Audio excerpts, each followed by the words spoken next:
अगर आप सूरज की तरह चमकना चाहते हो तो पहले सूरज की तरह जलना सीखो।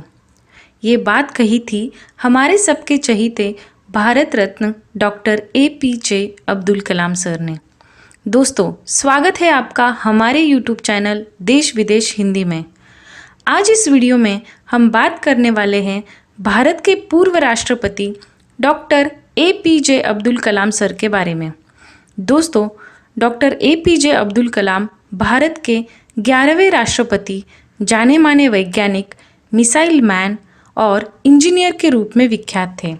अब्दुल कलाम सर ने हमें सिखाया कि चाहे परिस्थितियाँ कैसी भी हो, आप अगर अपने सपने को पूरा करने का ठान लेते हो तो उन्हें पूरा करके ही रखते हो।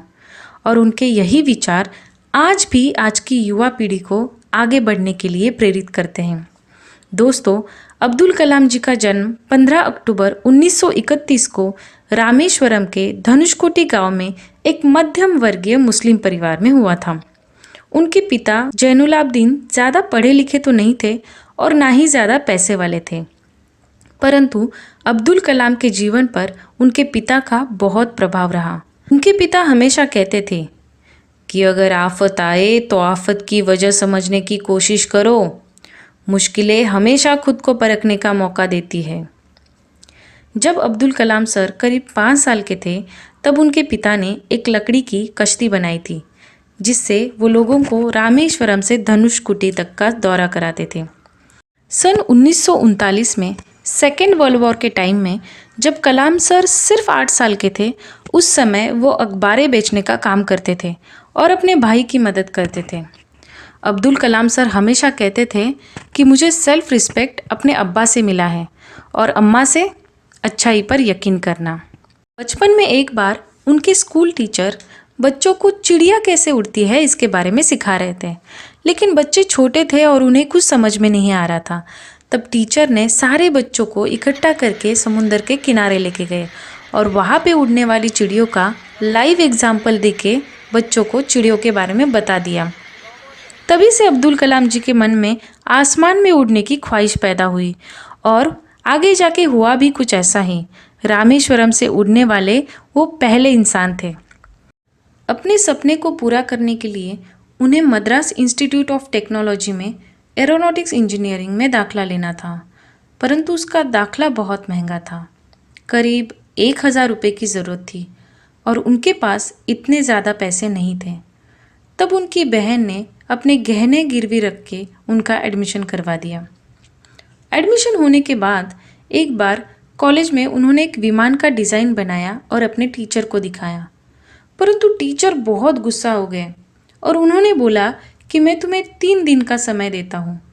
अगर इन 3 दिनों में तुमने मुझे एक अच्छा डिज़ाइन बना के नहीं दिखाया तो हम तुम्हारी स्कॉलरशिप कैंसिल कर देंगे। ये बात सुन के कलाम जी बहुत ज़्यादा परेशान हो गए, क्योंकि उन्हें पता था कि कैसे उनकी बहन ने अपने गहने गिरवी रखकर उनका एडमिशन करवाया था। इसलिए 3 दिन तक वो बिना कुछ खाए, बिना सोए उस डिज़ाइन बनाने में लग गए और उन्होंने एक ऐसा बेहतरीन डिज़ाइन बनाया जिसे देख के वो टीचर भी हैरान हो गए और उन्हें शाबाशी दे दी। MIT से इंजीनियरिंग कंप्लीट होने के बाद इनके पास 2 जगह से इंटरव्यूज़ के ऑप्शन आ गए। एक मिनिस्ट्री ऑफ डिफेंस से और दूसरा एयरफोर्स देहरादून से। इन्होंने दोनों जगह इंटरव्यू दे दिए, लेकिन एयरफोर्स के इंटरव्यू में ये फेल हो गए। अब्दुल कलाम जी का दिल बैठ गया और वह देहरादून से वापस आते टाइम ऋषिकेश में उतर गए। वहाँ पर उनकी मुलाकात स्वामी शिवानंद से हुई। कलाम जी ने उन्हें बताया कि कैसे एयरफोर्स में जाने का उनका सपना टूट गया। तब स्वामी शिवानंद जी ने कहा कि ख्वाहिश अगर दिलो जान से निकली हो, वो पवित्र हो और उसमें शिद्दत हो, तो उसमें कमाल की एक इलेक्ट्रोमैग्नेटिक एनर्जी होती है। दिमाग जब सोता है तो वो एनर्जी रात की खामोशी में बाहर निकलती है और सुबह कायनात सितारों की गति रफ्तार को अपने साथ समेटकर दिमाग में वापस लौट आती है। इसलिए तुम विश्वास करो कि सूरज फिर लौटेगा, बाहर फिर आएगी। दिल्ली वापस लौटने के बाद उन्होंने DRDO में नौकरी करना शुरू किया, जहां उन्हें डॉक्टर विक्रम साराभाई के साथ काम करने का मौका मिला, जहां पर उनका पहला मिशन था इंडिया के पहले रॉकेट की उड़ान भरना। उस समय उनके पास न कोई ऑफिस था, ना ही कोई वर्कशॉप। तब उन्होंने एक पुराने चर्च को ही अपना वर्कशॉप बना दिया और रॉकेट का काम पूरा हो गया। अब उनके पास चैलेंज ये था कि रॉकेट के पार्ट्स को लॉन्च पैड तक कैसे पहुंचाया जाए, क्योंकि उनके पास कोई साधन नहीं था। तब उन्होंने सारे पार्ट्स को बैलगाड़ी और साइकिल की मदद से लॉन्च पैड तक पहुंचा दिया और फाइनली 21 नवंबर 1963 को इस रॉकेट को लॉन्च करके इंडिया ने स्पेस की तरफ अपना पहला कदम रखा। ईयर 1969 को अब्दुल कलाम जी इसरो में इंडिया के पहले satellite project satellite launch vehicle SLV के प्रोजेक्ट डायरेक्टर थे। 10 साल की लगातार मेहनत के बाद जब अगस्त 1979 को इस रॉकेट को लॉन्च किया गया, तब रॉकेट में कुछ खराबी के कारण रॉकेट बंगाल की खाड़ी में गिर गया। अब इस प्रोजेक्ट के फेल होने की वजह से सारे लोग उन पर सवाल कर रहे थे। तभी प्रोफेसर सतीश धवन, जो इसरो के चेयरमैन थे, उन्होंने इस फेलियर का पूरा श्रेय खुद पे ले लिया। इससे कलाम जी बहुत प्रभावित हुए और दोबारा जी जान से मेहनत करके 1 साल में ही उन्होंने SLV-3 का निर्माण किया और 18 जुलाई 1980 को उन्होंने SLV-3 से रोहिणी 1 सैटेलाइट लॉन्च किया और ये प्रोजेक्ट सक्सेसफुली लॉन्च हुआ। इस प्रोजेक्ट को सक्सेसफुली लॉन्च करने के बाद उन्होंने अग्नि और पृथ्वी जैसे प्रोजेक्ट्स को भी सक्सेसफुली लॉन्च किया था, जिसकी वजह से उन्हें 1981 में पद्म भूषण और 1990 में पद्म विभूषण जैसे पुरस्कारों से सम्मानित किया। लेकिन जिस काम के लिए उन्हें 1997 में भारत रत्न से नवाजा गया था, वो था पोखरण 2। ये एक ऐसा न्यूक्लियर बॉम्ब टेस्टिंग प्रोग्राम था जिसमें इंडिया ने CIA के सैटेलाइट को चकमा देके हमारे न्यू न्यूक्लियर बॉम्ब को टेस्ट किया था। इस प्रोग्राम के प्रोजेक्ट चीफ कोऑर्डिनेटर थे डॉक्टर APJ अब्दुल कलाम, जिन्होंने जापान और USA के वार्निंग्स के बावजूद इस मिशन को बड़ी चतुराई से चालू रखा।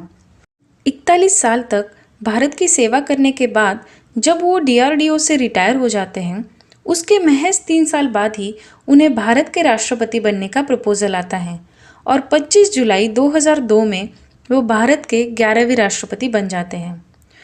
कलाम जी को बच्चों को पढ़ाने में बहुत दिलचस्पी थी, इसलिए उन्हें जब भी समय मिलता था वो बच्चों को पढ़ाने के लिए चले जाते थे। एक बार अब्दुल कलाम जी एक कॉलेज में लेक्चर दे रहे थे। तब एक स्टूडेंट ने उनसे सवाल किया कि सक्सेसफुल होने का मंत्र बताइए। उसका जवाब देते हुए कलाम सर ने कहा कि सक्सेसफुल होने के लिए 4 बातें हमेशा ज़रूरी होती हैं। पहली बात, सक्सेसफुल होने के लिए पहले तो एक ज़बरदस्त एम होना चाहिए। दूसरा, उस एम को पूरा करने के लिए पूरी नॉलेज को गेन करना चाहिए। तीसरा, उस एम के लिए हार्डवर्क करना चाहिए। और चौथा और सबसे खास कि कभी भी तुम्हें गिव अप नहीं करना है, तुम्हें कभी भी हार नहीं माननी है और तुम्हें अपना कर्म करते ही रहना है।